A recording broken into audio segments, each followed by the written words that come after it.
तर रामनवमीच्या मुहूर्तावर पंतप्रधान नरेंद्र मोदी यांनी तामिळनाडूच्या रामेश्वरममधील पंबन इथल्या व्हर्टिकल लिफ्ट सी ब्रिजचं उद्घाटन केलं। 2019 साली मोदी यांनीच या पुलाच्या कामाचं भूमिपूजन केलं होतं।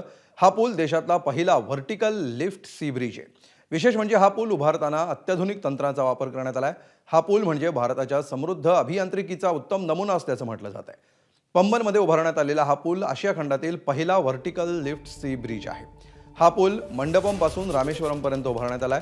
पूल उभारण्यासाठी एकूण 535 कोटी रुपयांचा खर्च आलाय।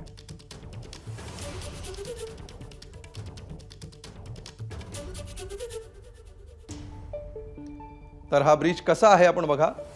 रेल्वे वाहतुकीसाठी या पांबन ब्रिजची निर्मिती करण्यात आली आहे।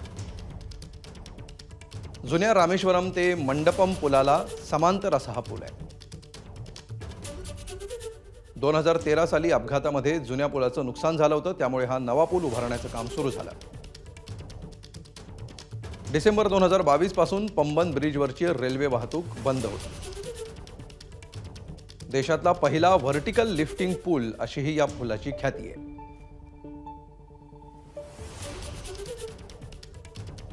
व्हर्टिकल लिफ्टिंगमुळे पुलाचा काही भाग वर करून पुलाखालून जहाजांची ये-जा होणार आहे। पुलाची लांबी 2.07 किलोमीटर एवढी आहे। तर या पुलाच्या निर्मितीसाठी 550 कोटी रुपयांचा खर्च झाला आहे। 2019 मध्ये पंतप्रधान मोदींकडून कोनशिला बसवण्यात आलेली होती आणि आज त्याचं उद्घाटन झालं।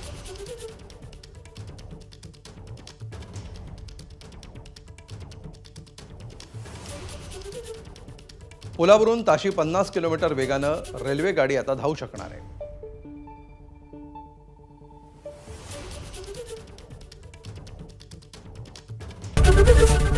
एबीपी माझा, उघडा डोळे बघा नीट।